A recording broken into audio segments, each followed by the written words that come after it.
Ionization potential में बढ़ते हैं आगे और डिस्कस करते हैं application of IP.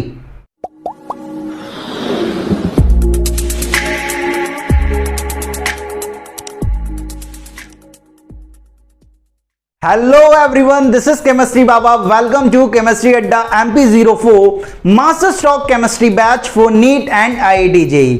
Upon IP पढ़ रहे थे और आईपी में अपन एप्लीकेशन ऑफ आईपी डिस्कस कर रहे थे। अपन 3 एप्लीकेशन वहां पर डिस्कस कर चुके थे। आज जो बची हुई एप्लीकेशन है आईपी की वो हम डिस्कस करने वाले हैं। तो नेक्स्ट और जो 4th एप्लीकेशन है आईपी की वो है हमारे पास स्टेबिलिटी ऑफ ऑक्सीडेशन स्टेट। हम ऑक्सीडेशन स्टेट की जो स्टेबिलिटी है with the help of IP हम फाइंड कर सकते हैं। किस तरह से कि अगर आपका डेल्टा आईपी लेस देन और इक्वल टू 11 इलेक्ट्रॉन वोल्ट होता है, लेस देन और इक्वल टू 11 इलेक्ट्रॉन वोल्ट होता है, तो उस केस में आपकी हायर ऑक्सीडेशन स्टेट स्टेबल होगी। दूसरा केस ये है कि अगर आपका डेल्टा आईपी ग्रेटर देन और इक्वल टू 16 इलेक्ट्रॉन वोल्ट होता है, तो उस केस में आपकी लोअर ऑक्सीडेशन स्टेट स्टेबल होगी। एक बात ध्यान में आती है कि भाई यहां पर लेस देन 11 इलेक्ट्रॉन वोल्ट है और यहां पर इक्वल और ग्रेटर देन 16 इलेक्ट्रॉन वोल्ट है। तो अगर आपका डेल्टा आईपी 11 इलेक्ट्रॉन वोल्ट से लेकर 16 इलेक्ट्रॉन वोल्ट के बीच में होता है, तो उस केस में भी आपका जो लोअर ऑक्सीडेशन स्टेट होगी वो स्टेबल होने वाली। इस बात का ध्यान रखें। तो 3 पॉइंट कि अगर आपका डेल्टा आईपी लेस देन और equal to 11 electron volt, higher oxidation state stable हो जाएगी। अगर आपका डेल्टा आईपी ग्रेटर देन और इक्वल टू 16 इलेक्ट्रॉन वोल्ट, आपकी लोअर ऑक्सीडेशन स्टेट स्टेबल। अगर आपका डेल्टा आईपी 11 इलेक्ट्रॉन वोल्ट से तो ज्यादा है लेकिन 16 इलेक्ट्रॉन वोल्ट से कम है, इन दोनों के बीच में एग्जिस्ट कर रहा है, तो उस केस में भी आपकी लोअर ऑक्सीडेशन स्टेट स्टेबल हो जाएगी। यहां पर इस एप्लीकेशन से वैरायटी ऑफ क्वेश्चन फ्रेम होते हैं और आपसे कई सारी सिली मिस्टेक वो कराने की कोशिश करते हैं भाई एग्जामिनर। तो इन कॉन्सेप्ट को अपन समझेंगे, कितनी वैरायटी ऑफ क्वेश्चन यहां पर बन सकते हैं उसकी हम बात करने वाले हैं। तो यहां पर सबसे पहला क्वेश्चन हमारे पास कुछ इस तरह से आता है, Fe+3 is more stable then Fe+2 is because of. पहला ऑप्शन है स्टेबल कॉन्फ़िगरेशन। दूसरा है आपके पास Ip2 - Ip1 is less than 11 electron volt. Third option is Ip2 - Ip1 is greater than 16 electron volt and fourth option is both 1 and 2। ठीक है, अब यहां पर देखना कि अपन इसे किस तरह से समझ सकते हैं। हमारे पास जो पहला ऑप्शन है, पहला ऑप्शन क्या है भाई, स्टेबल कॉन्फ़िगरेशन, उसे मैच करने की कोशिश करते हैं। स्टेबल कॉन्फ़िगरेशन की बात कर रहा है, चलो देखते हैं स्टेबल कॉन्फ़िगरेशन। Fe+3 है हमारे पास और एक क्या है हमारे पास, Fe+2। Fe+3 की इलेक्ट्रॉनिक कॉन्फ़िगरेशन देखोगे तो उसकी इलेक्ट्रॉनिक कॉन्फ़िगरेशन क्या आएगी, 3d5। ठीक है, 3d5 आने वाली है। ठीक है, क्योंकि आयरन जो न्यूट्रल होता है उसकी इलेक्ट्रॉनिक कॉन्फ़िगरेशन क्या होती है, 3d6 4s2। उसने 3 इलेक्ट्रॉन लूज कर दिए तो इसकी इलेक्ट्रॉनिक कॉन्फ़िगरेशन क्या हो गई, 3d5। Fe+2 की इलेक्ट्रॉनिक कॉन्फ़िगरेशन क्या होगी, 3d6। तो इन दोनों में से ज्यादा स्टेबल कौन सा है, ये हाफ फिल्ड है और हाफ फिल्ड अगर है तो ये ज्यादा स्टेबल होगी भाई। तो इन दोनों में इलेक्ट्रॉनिक कॉन्फ़िगरेशन इसकी ज्यादा स्टेबल है, तो Fe+3 जो होगा वो ज्यादा स्टेबल होगा एज कंपेयर टू Fe+2। तो पहला ऑप्शन तो करेक्ट है। दूसरे ऑप्शन को देखो, दूसरा ऑप्शन आपके पास है कि Ip2 - Ip1 is less than 11 electron volt. Ip2 - Ip1 is less than 11 electron volt. तो उस केस में आपकी हायर ऑक्सीडेशन स्टेट स्टेबल होती है, ये अपन जान चुके हैं। अब लेकिन समझना कि ये जो डेल्टा आईपी है वो Ip2 - Ip1 है। तो इससे हमें यह पता चल रहा है कि जो आपका Fe+2 है वो ज्यादा स्टेबल है Fe+1 से। तो जो हायर ऑक्सीडेशन स्टेट है दैट इज +2, वो ज्यादा स्टेबल है किससे, +1 ऑक्सीडेशन स्टेट से। लेकिन यहां से हमें कोई अंदाजा नहीं लग रहा है कि Fe+3 और Fe+2 में से कौन ज्यादा स्टेबल है। हमें सिर्फ यहां से यह अंदाजा लग रहा है कि Fe+2 ज्यादा स्टेबल है Fe+1 से। तो यह ऑप्शन नहीं हो सकता भाई आंसर। हमसे पूछा है कि Fe+3 ज्यादा स्टेबल है Fe+2 से, क्यों, स्टेबल कॉन्फ़िगरेशन सही है। Ip2 - Ip1 less than 11 electron volt. तो यहां से हमें यह पता चला कि Fe+2 ज्यादा स्टेबल है Fe+1 के कंपैरिजन में। थर्ड ऑप्शन आपके पास क्या है, थर्ड ऑप्शन है आपके पास, देखो इन ऑप्शन को मैच करना बहुत जरूरी है। थर्ड ऑप्शन है आपके पास Ip2 - Ip1 is greater than क्या, 16 electron volt, is greater than 16 electron volt. तो यहां से आपको पता चल रहा है कि अगर आपका डेल्टा आईपी 16 वोल्ट से ज्यादा होता है, 16 इलेक्ट्रॉन वोल्ट से ज्यादा होता है, तो उस केस में आपकी लोअर ऑक्सीडेशन स्टेट स्टेबल है। तो यहां से आपको पता चल रहा है कि आपका जो Fe+1 है वो ज्यादा स्टेबल होने वाला है Fe+2 से। इससे तो ये पता चल रहा है, लेकिन इन दोनों ऑप्शन से हमें ये बिल्कुल अंदाजा नहीं लग रहा कि Fe+3 ज्यादा स्टेबल क्यों है Fe+2 से, ये नहीं लग रहा। ये दोनों ऑप्शन गलत हैं भाई, ठीक है। तो ये दोनों ऑप्शन गलत हो गए, तो आपका फोर्थ ऑप्शन बोथ 1 एंड 2 दो ऐसे ही गलत हो गया। तो आपका आंसर क्या जाएगा, सिर्फ स्टेबल कॉन्फ़िगरेशन। स्टेबल कॉन्फ़िगरेशन होने की वजह से Fe+3 ज्यादा स्टेबल होता है Fe+2 से, क्योंकि इन दोनों ऑप्शन से सिर्फ आपको Fe+2 और Fe+1 में कंपेयर कर पा रहे हो, Fe+3 और Fe+2 पे कंपेयर नहीं कर पा रहे हो। लेकिन हां, अगर आपके पास कुछ इस तरह से ऑप्शन होता, आपके पास अगर कुछ इस तरह से ऑप्शन होता, क्या भाई, कि Ip3 minus Ip2 is less than 11 electron volt, इस तरह का ऑप्शन होता, तो यहां से आपको अंदाजा लगता कि अगर आपका डेल्टा Ip 11 इलेक्ट्रॉन वोल्ट से कम है तो आपकी हायर ऑक्सीडेशन स्टेट स्टेबल होगी, या Ip3 और Ip2 का चेंजेस है, तो यहां पर आपको मिलेगा कि जो आपका Fe+3 था वो ज्यादा स्टेबल होगा Fe+2 के कंपैरिजन में। अगर इस तरह का कोई ऑप्शन होता आपके पास तो ये करेक्ट जाता मेरे दोस्त, समझ रहे हो। यहां से आपको पता चल रहा है Fe+2 और Fe+3 के बारे में। इन दोनों ऑप्शन से तो आपको Fe+2 और Fe+1 के बारे में पता चल रहा है, समझ पा रहे हो, ठीक है। ऐसा ऑप्शन है नहीं है, तो आपका आंसर क्या चला जाएगा, स्टेबल कॉन्फ़िगरेशन, ठीक है। इसका स्क्रीनशॉट लो, फिर आगे बढ़ते हैं और कई सारे जो ढेर सारे वैरायटी ऑफ क्वेश्चन अपन करने वाले हैं। स्क्रीनशॉट लो रफ्तार में।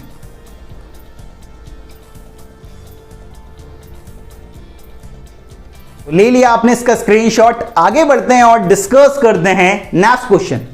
नेक्स्ट क्वेश्चन देखना, नेक्स्ट क्वेश्चन बड़ा अच्छा सा है भाई, ठीक है। नेक्स्ट क्वेश्चन है हमारे पास, Mg+2 is more stable because of, पहला ऑप्शन है स्टेबल कॉन्फ़िगरेशन, दूसरा आपके पास Ip2 minus Ip1 is less than 11 electron volt, third option है Ip3 minus Ip2 is greater than 16 electron volt, and fourth option is all.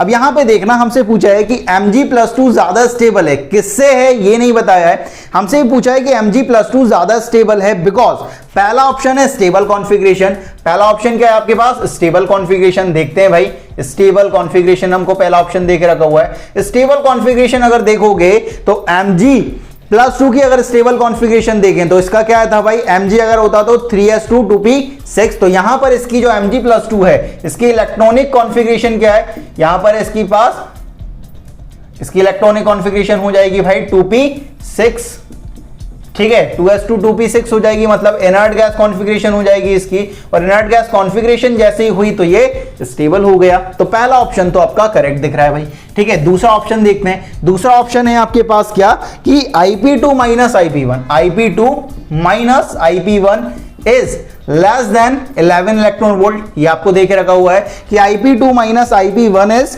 Less than 11 electron volt. अगर Ip2 minus Ip1 जो है वो 11 electron volt से कम है, तो हमें पता है कि इस केस में जो आपकी हायर ऑक्सीडेशन स्टेट होगी वो ज्यादा स्टेबल होगी। तो यहां से 2 और 1 में कंपैरिजन कर रहा है, तो मतलब यहां से हमें पता चला कि Mg+2 ज्यादा स्टेबल है Mg+1 के कंपैरिजन में, ठीक है। थर्ड ऑप्शन आपके पास क्या है, थर्ड ऑप्शन आपके पास है कि Ip3 minus Ip3 minus Ip2 is greater than 16 electron volt, is greater than 16 electron volt. तो यहां से हमें पता चल रहा है ये डिफरेंस किसके बीच का है, 3 और 2 का। तो अगर यहां पर 16 इलेक्ट्रॉन वोल्ट से ज्यादा रहा तो लोअर ऑक्सीडेशन स्टेट स्टेबल होगी। तो यहां से हमें पता चला कि जो Mg+2 है वो ज्यादा स्टेबल है किसके कंपैरिजन में, Mg+3 के कंपैरिजन में।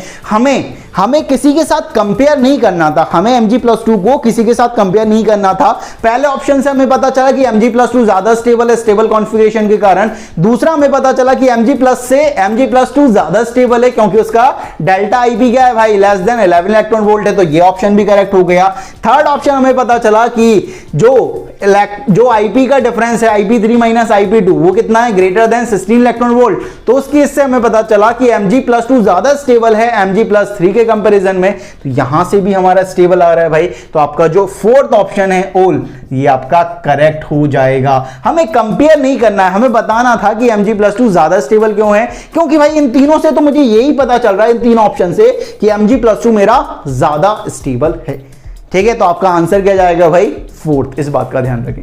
नेक्स्ट क्वेश्चन की तरफ आगे बढ़ते हैं। देखो यार, नेक्स्ट क्वेश्चन हमारे पास कुछ इस तरह से आता है, ठीक है। थोड़ा सा दिमाग में आपके है खलबली करेंगे ये क्वेश्चंस, बड़े आराम से सुनना है, इन क्वेश्चंस को समझना है, फिर आगे बढ़ना है। नेक्स्ट देखो, नेक्स्ट क्वेश्चन हमारे पास कुछ इस तरह से है, Mg+2 is more stable then Mg+, ठीक है। Mg+2 is more stable then Mg+।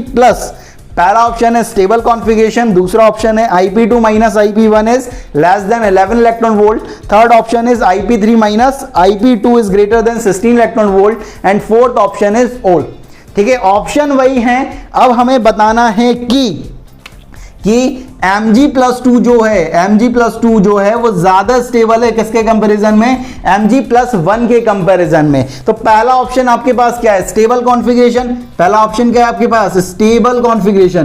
तो स्टेबल कॉन्फ़िगरेशन बात करें तो Mg+2 की कॉन्फ़िगरेशन आएगी 2s2 2p6, और इसकी कितनी आएगी भाई, 2s2 2p6 3s1। तो इसकी स्टेबल कॉन्फ़िगरेशन है, तो इसकी वजह से Mg+2 ज्यादा स्टेबल हो जाएगा। तो पहला ऑप्शन तो भाई करेक्ट है। दूसरा ऑप्शन देखो, दूसरा ऑप्शन क्या है हमारे पास, दूसरा ऑप्शन है Ip2 minus Ip1, Ip2 minus Ip1 is less than 11 electron volt, is less than 11 electron volt. तो यहां से हमें पता चल रहा है कि ये 2 और 1 का डिफरेंस है, तो यहां पर लेस देन 11 इलेक्ट्रॉन वोल्ट है, तो आपकी जो हायर ऑक्सीडेशन स्टेट है वो स्टेबल होगी। मतलब Mg+2 यहां पर ज्यादा स्टेबल है किसके कंपैरिजन में, Mg+1 के कंपैरिजन में। तो हमें यही बताना था, तो ये सेकंड ऑप्शन भी हमारा करेक्ट हो गया। थर्ड ऑप्शन को देखो, थर्ड ऑप्शन क्या था मेरे पास, थर्ड ऑप्शन था Ip3 minus Ip2, Ip3 minus Ip2 is greater than 16 electron volt, is greater than 16 electron volt. अगर डेल्टा Ip 16 इलेक्ट्रॉन वोल्ट से ज्यादा आ रहा है तो लोअर ऑक्सीडेशन स्टेट स्टेबल होगी। ये 3 और 2 का डिफरेंस था, तो यहां से पता चला कि हमारा जो Mg+2 है वो ज्यादा स्टेबल है किसके कंपैरिजन में, Mg+3 के कंपैरिजन में। लेकिन ये तो हमसे पूछे ही नहीं, हमें कंपेयर किसका करना है, +2 और +1 का। तो यहां से हमें पता चल रहा है कि +2 ज्यादा स्टेबल है +3 से, तो ये ऑप्शन तो हमारा गलत हो गया यार। और फोर्थ ऑप्शन ऑल तो हो ही नहीं सकता है, एक ऑप्शन गलत हो गया तो ये तो हो ही नहीं सकता है। ऑप्शन क्या जाएगा भाई, पहला ऑप्शन, एंड आपका जो सेकंड ऑप्शन होगा वो आपका करेक्ट होने वाला है। क्वेश्चन को समझ रहे हो, क्वेश्चन बड़े डीप हैं यार, ठीक है। थोड़ा सा आपको दिमाग चलाना पड़ेगा इनमें, जब आप दिमाग चलाओगे तो ये सारी चीजें बहुत आसान लगेंगी आपको दोस्त, ठीक है। तो यहां से ये चीजें समझ आई। हमें कंपेयर, पहले में ये कंपेयर करना था, पहला जो क्वेश्चन था अपन ने जो पहले करा था उसमें Mg+2 ज्यादा स्टेबल है, क्यों, बिकॉज ऑफ पहला स्टेबल कॉन्फ़िगरेशन, यहां से भी पता चल रहा है Mg+2 ज्यादा स्टेबल, यहां से भी पता चला Mg+2 ज्यादा स्टेबल। और सेकंड जो नेक्स्ट क्वेश्चन करा था उसमें हमें यह बताना था कि Mg+2 ज्यादा स्टेबल है Mg+ के कंपैरिजन। स्टेबल कॉन्फ़िगरेशन सही है, delta Ip less than 11 electron volt, Ip2 और Ip1 का जो डिफरेंस है वो 11 इलेक्ट्रॉन वोल्ट से कम है, तो यहां से पता चला Mg+2 ज्यादा स्टेबल है Mg+ से। थर्ड ऑप्शन से हमें पता चला कि Mg+2 ज्यादा स्टेबल है Mg+3 से, तो ये तो कंपेयर करना ही नहीं था, इन दोनों कंपेयर करना, तो ये थर्ड ऑप्शन गलत हो गया। तो आपका जो सही आंसर जाएगा ऑप्शन पहला और ऑप्शन दूसरा जाने वाला है, ठीक है। तो इस तरह से अपन इसे कंपेयर कर सकते हैं। एक बहुत अच्छा क्वेश्चन अभी बचा हुआ है इस एप्लीकेशन से, उसे अपन डिस्कस करेंगे, लेकिन उससे पहले लो आप इसका स्क्रीनशॉट।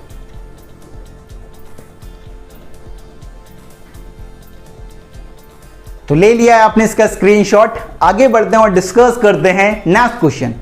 नेक्स्ट क्वेश्चन की तरफ आगे बढ़ते हैं यार। नेक्स्ट क्वेश्चन हमारे पास कुछ इस तरह से आता है। हमारे पास दो इक्वेशन गिवन है, m है, ठीक है, gives m positive plus 1 electron, इसके लिए जो हीट चेंज है वो है हमारे पास 25 इलेक्ट्रॉन वोल्ट।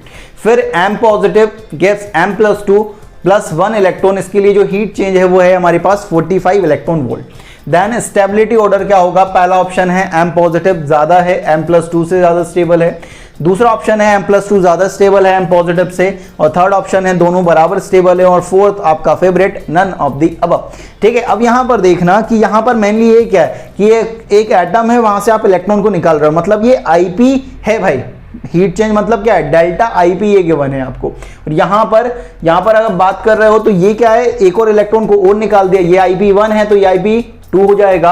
और जब आप इन दोनों का डेल्टा Ip फाइंड करोगे, यहां पर आप इन दोनों का अगर डेल्टा Ip फाइंड करते हो तो डेल्टा Ip कितना हो जाएगा, ये डेल्टा Ip हो जाएगा 45 minus 25 that is 20 electron volt. और आपका डेल्टा Ip जो है वो ग्रेटर है, वो आपका क्या है भाई, ग्रेटर है किससे, 16 इलेक्ट्रॉन वोल्ट से, तो उस केस में आपकी जो लोअर ऑक्सीडेशन स्टेट है वो क्या होने वाली है, स्टेबल होने वाली है। तो यहां से हमें पता चल रहा है ये मेनली क्या है, डेल्टा आईपी मेनली है क्या, ये है IP2 माइनस IP1। ये क्या है, IP2 माइनस IP1। अगर ग्रेटर है किससे, 16 इलेक्ट्रॉन वोल्ट से, तो उससे हमें ये पता चला कि जो आपका M पॉजिटिव है वो ज्यादा स्टेबल है किसके कंपैरिजन में, M+2 के कंपैरिजन में, क्योंकि डेल्टा आईपी का जो वैल्यू है वो 16 इलेक्ट्रॉन वोल्ट से ज्यादा आ रही है, और 16 इलेक्ट्रॉन वोल्ट से ज्यादा आ रही, तो उस केस में आपकी जो लोअर ऑक्सीडेशन स्टेट है, वो ज्यादा स्टेबल हो जाएगी। तो पहला ऑप्शन आपका करेक्ट हो जाएगा कि M पॉजिटिव जो है वो ज्यादा स्टेबल है एज कंपेयर टू M+2। समझ रहे हो। यहां पर जो फोर्थ एप्लीकेशन है उसमें इस तरह के क्वेश्चन फ्रेम होते हैं, बड़ी आसानी से आप इन्हें कर सकते हैं। तो ये हमारी फोर्थ एप्लीकेशन थी। लास्ट एप्लीकेशन हमारे पास बची हुई है, that is nature of oxides, उसकी बात करेंगे, लेकिन उससे पहले लो आप इसका स्क्रीनशॉट।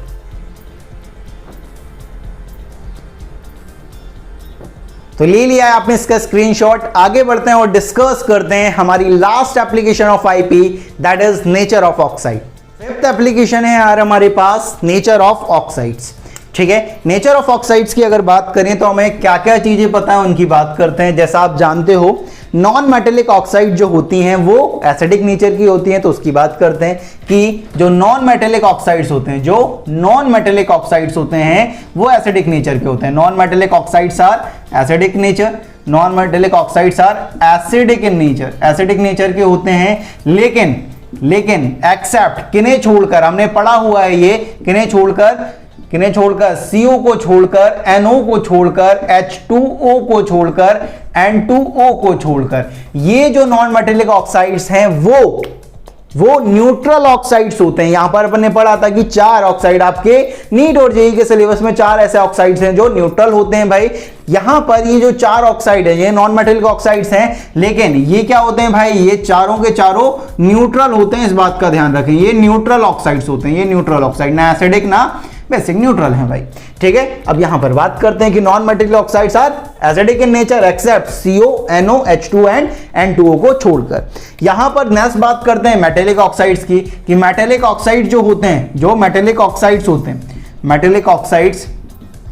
वो बेसिक नेचर के होते हैं, लेकिन किन्हें छोड़कर, एक्सेप्ट किन्हें छोड़कर, आपके पास हैं Zn, Be, एल्यूमिनियम, Sn और Pb, इनके ऑक्साइड्स को छोड़कर। ये मेटेलिक हैं, इनके जो ऑक्साइड्स फॉर्म होते हैं वो बेसिक नेचर के नहीं होते, इनके जो ऑक्साइड्स फॉर्म होते हैं वो एम्फोटेरिक नेचर के होते हैं, एम्फोटेरिक नेचर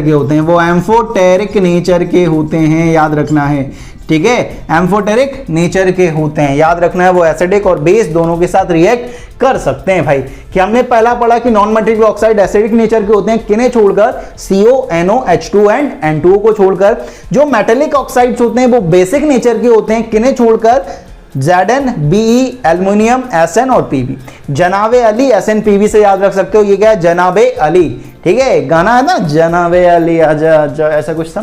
ठीक है, तो उससे आप याद रख सकते हो कि जनाबे अली और Sn Pb जो है हमारे एम्फोटेरिक ऑक्साइड्स होते हैं। और आप ये बात तो जानते हो कि मेटेलिक ऑक्साइड बेसिक नेचर के होते हैं और non metallic oxide acidic nature के होते हैं, तो उन्हें याद रखने की कोई जरूरत नहीं है। वो बात अलग है कि याद अपने आप हो जाते हैं।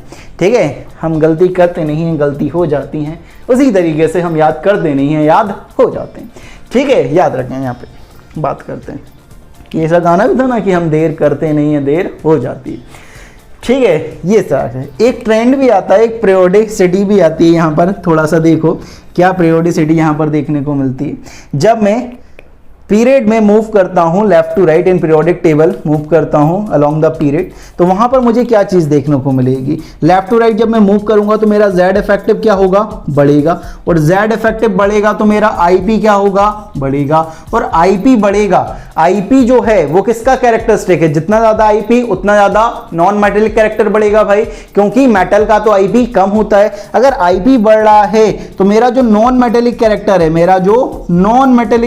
है, जो नॉन मेटेलिक कैरेक्टर है वो भी क्या हो रहा होगा, बढ़ रहा होगा। अगर नॉन मेटेलिक कैरेक्टर बढ़ रहा है मेरा तो एसिडिक नेचर भी बढ़ रहा होगा, क्योंकि नॉन मेटेलिक ऑक्साइड्स तो एसिडिक नेचर के होते हैं। तो यहां पर जो एसिडिक नेचर होगा, जो एसिडिक नेचर होगा वो क्या हो रहा होगा, बढ़ रहा होगा। तो लेफ्ट टू राइट पीरियड में मूव करने से एसिडिक नेचर बढ़ रहा होगा। और अगर मैं टॉप टू बॉटम ग्रुप में मूव करता हूं, अलोंग द ग्रुप मूव करूं टॉप टू बॉटम, तब क्या होगा उसकी बात करते हैं। तब हमारा Z इफेक्टिव जो है वो तो कांस्टेंट रहने वाला है, लेकिन यहाँ पर हमारी जो नंबर ऑफ शेल्स हैं वो कंटिन्यूसली बढ़ेंगी, और नंबर ऑफ शेल्स बढ़ेंगी तो रेडियाई बढ़ेगी, और रेडियाई बढ़ेगी तो आईपी कम होगा, और आईपी कम होगा तो मेटेलिक कैरेक्टर का क्या होगा भाई, मेटेलिक कैरेक्टर हमारा बढ़ेगा। तो यहाँ से यहाँ नीचे मेटेलिक कैरेक्टर बढ़ रहा है, और मेटेलिक कैरेक्टर बढ़ रहा है भाई, तो मेटेलिक ऑक्साइड्स तो बेसिक नेचर के होते हैं। यहाँ पर क्या हो रहा होगा, हमारा जो बेसिक नेचर हो रहा होगा वो क्या हो रहा होगा, बढ़ रहा होगा।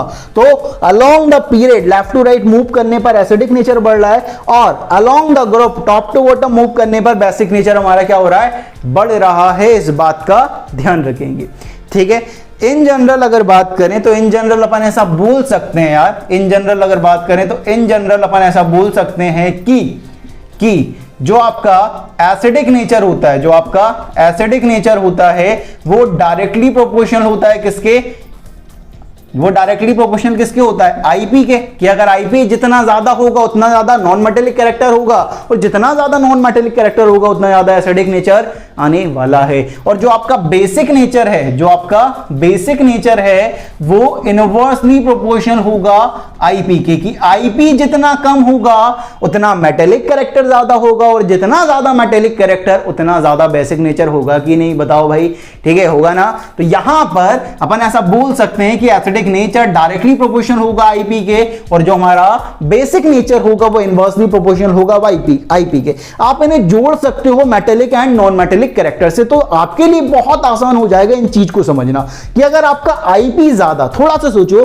अगर आपका आईपी ज्यादा तो आपका नॉन मेटेलिक कैरेक्टर क्या ज्यादा, और नॉन मेटेलिक कैरेक्टर ज्यादा तो एसिडिक नेचर ज्यादा। अगर आपका आईपी कम तो आपका मेटेलिक नेचर क्या ज्यादा, मेटेलिक कैरेक्टर ज्यादा, और मेटेलिक कैरेक्टर ज्यादा तो आपका बेसिक नेचर भी क्या हो जाएगा, ज्यादा होगा कि नहीं भाई, ठीक है। तो इससे अपन ऐसा लिख सकते हैं भाई।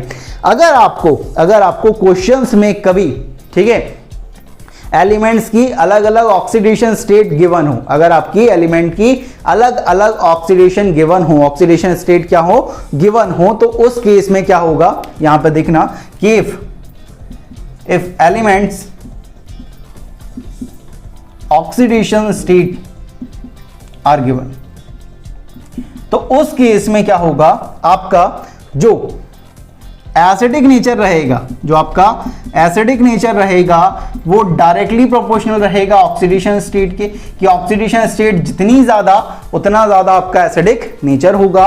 और बेसिक नेचर जो रहेगा आपका, जो आपका बेसिक नेचर रहेगा वो क्या रहेगा भाई, इनवर्सली प्रोपोर्शनल रहेगा किसके, ऑक्सीडेशन स्टेट के, कि जितना कम ऑक्सीडेशन स्टेट उतना बेसिक नेचर ज्यादा। इसका एग्जाम्पल बड़ा खास देखा जाता है। यहां पर एग्जाम्पल देखो यार, एग्जाम्पल की बात करता हूं। एग्जाम्पल है आपके पास Na2O, ठीक है, सोडियम का ऑक्साइड है, मैग्नीशियम का ऑक्साइड है, एल्युमिनियम का ऑक्साइड है, सिलिकॉन का ऑक्साइड है, sodium magnesium aluminium silicon, phosphorus,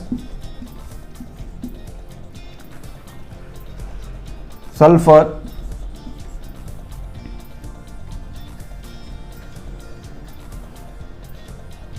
chlorine, ठीक है, इनके ऑक्साइड गिवन है, sodium, magnesium, aluminium, silicon, phosphorus, sulphur और क्लोरीन के, ठीक है। अब यहां पर देखते हैं कि इनका अपन नेचर किस तरह से डिसाइड करेंगे कि एसिडिक कौन सा है, बेसिक कौन सा है। अगर यहां पर अगर बात करें तो यहां पर कंटिन्यूसली ऑक्सीडेशन स्टेट बढ़ रही है। यहां पर ऑक्सीडेशन स्टेट क्या है भाई, +1, यहां पर कितनी है, +2, यहां पर कितनी है, +3, यहां पर +4, यहां पर +5, यहां पर +6 और यहां पर +7। तो यहां से जब मैं सोडियम से क्लोरीन की तरफ मूव कर रहा हूं तो मेरी ऑक्सीडेशन स्टेट क्या हो रही होगी, ऑक्सीडेशन स्टेट कंटिन्यूसली बढ़ रही है, और ऑक्सीडेशन स्टेट बढ़ रही है तो एसिडिक नेचर का क्या हो रहा होगा, एसिडिक नेचर मेरा कंटिन्यूसली बढ़ रहा होगा, एसिडिक नेचर कंटिन्यूसली मेरा बढ़ रहा होगा, ये कंफर्म बात है। अब थोड़ा सा दिमाग लगाओ यार, थोड़ा सा दिमाग लगाना यहाँ पर। अभी तक जो अपन ने पढ़ा है उसको अपन अप्लाई करेंगे कि अपन ने ये पढ़ा कि मेटेलिक ऑक्साइड्स क्या होते हैं भाई, बेसिक नेचर के होते हैं। तो यहाँ पर ये दोनों का नेचर जो आ रहा है, सोडियम और मैग्नीशियम के जो ऑक्साइड्स हैं वो बेसिक नेचर के होते हैं, वो बेसिक ऑक्साइड्स होते हैं। जो आपका एल्युमिनियम है वो तो एम्फोटेरिक है ना मेरे दोस्त, अभी पढ़ा ना कि एल्युमिनियम का जो ऑक्साइड्स होगा वो क्या होगा, एम्फोटेरिक नेचर का। तो ये तो एम्फोटेरिक है, ये तो एम्फोटेरिक है। और यहां से लेकर सिलिकॉन से क्लोरीन तक ये तो नॉन मेटेलिक ऑक्साइड्स, और नॉन मेटेलिक ऑक्साइड तो एसिडिक नेचर के होते हैं ना मेरे दोस्त। तो यहां पर बेसिक से एम्फोटेरिक, एम्फोटेरिक से एसिडिक। जब आप सोडियम से क्लोरीन की तरफ मूव कर रहे हो तो आपका जो एसिडिक नेचर है वो कंटिन्यूअसली बढ़ रहा है। बेसिक था, फिर एम्फोटेरिक हुआ, फिर आपका एसिडिक होता गया। तो जब आप मूव कर रहे हो सोडियम से क्लोरीन की तरफ तो आपका एसिडिक नेचर कंटिन्यूअसली बढ़ रहा है, क्योंकि आपकी ऑक्सीडेशन स्टेट बढ़ रही है। और अपन ने देख भी लिया कि ये एम्फोटेरिक है, ये बेसिक, और यहां पर एसिडिक। तो इसका एग्जाम्पल बहुत इंपॉर्टेंट रखता है यार, कई बार पूछा गया है। ठीक है, आपको क्या होता है, अलग अलग एलिमेंट्स की, अगर एक ही एलिमेंट डिफरेंट टाइप के ऑक्साइड्स बना रहा है तो उस केस में आपको एसिडिक नेचर कंपेयर करवा लेगा भाई कि एसिडिक नेचर क्या होगा। उसकी हम बात करेंगे, उस पर क्या क्वेश्चन बन सकता है उसकी बात करेंगे, लेकिन उससे पहले लो आप इसका स्क्रीनशॉट।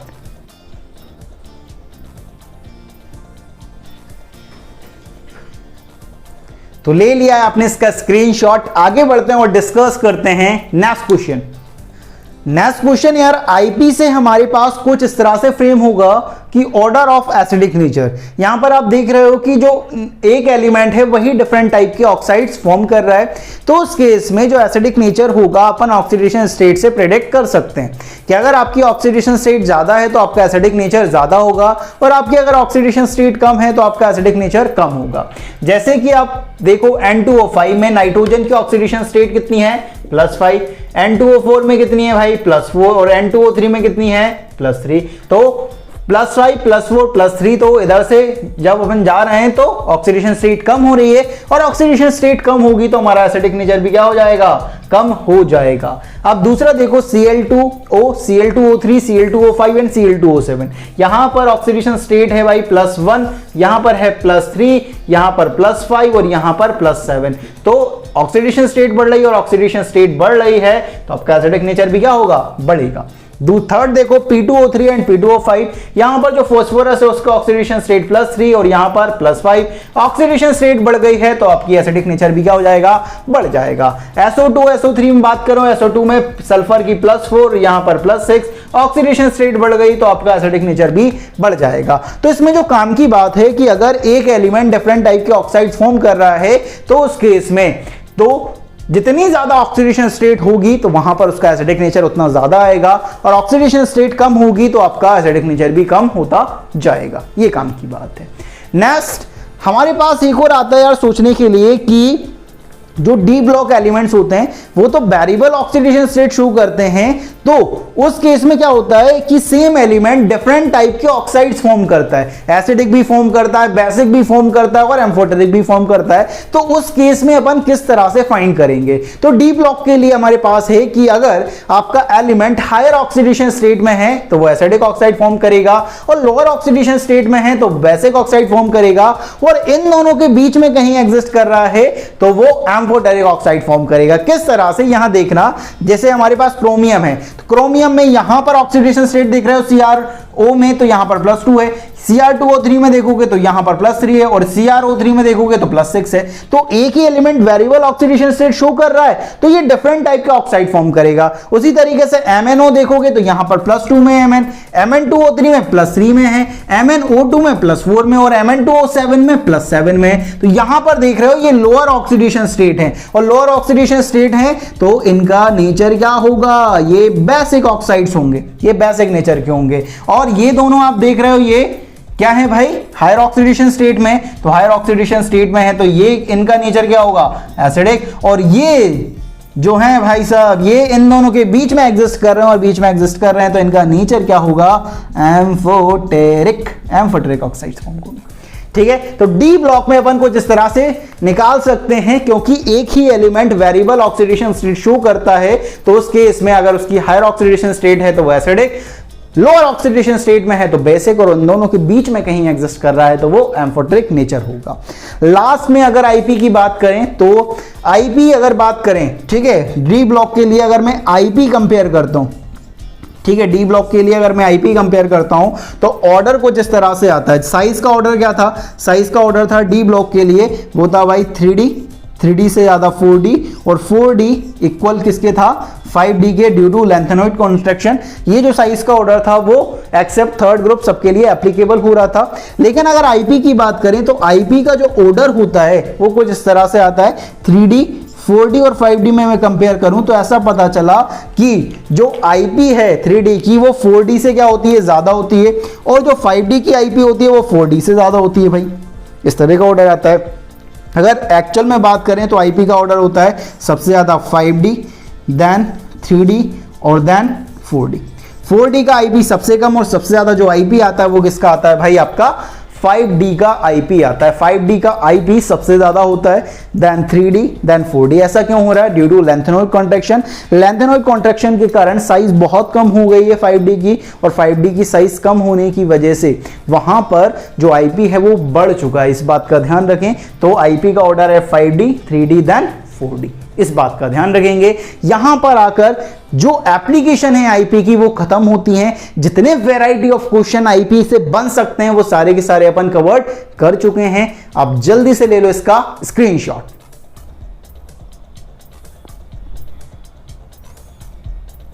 तो ले लिया है आपने इसका स्क्रीनशॉट, और यहां पर आकर हमारा जो आईपी है वो पूरी तरीके से खत्म हो जाता है यार, क्योंकि आईपी में अपन ने जितनी एप्लीकेशन थी, जो इसका बेसिक था वो तो पहले ही पढ़ चुके थे, फिर अपन ने एप्लीकेशन पढ़ना स्टार्ट किया। टोटल 5 एप्लीकेशन अपन ने यहां पर डिस्कस करी, और वहां पर जितनी भी एप्लीकेशन है, जितनी वैरायटी ऑफ क्वेश्चन वहां पर फ्रेम हो सकते थे वो सारे के सारे अपन कवर्ड कर चुके हैं। अगर आप इन क्वेश्चन को प्रैक्टिस कर लेते हो तो आप जितने भी नीट या जेई के जितने भी क्वेश्चन आते हैं वो बहुत आराम से आप क्लियर कर लोगे। तो इस वीडियो में बाबा जी की तरफ से इतना ही। मिलते हैं नेक्स्ट वीडियो में नए कॉन्सेप्ट के साथ, लेकिन जाने से पहले लाइक, शेयर और सब्सक्राइब करना ना भूलें। मिलते हैं नेक्स्ट वीडियो में।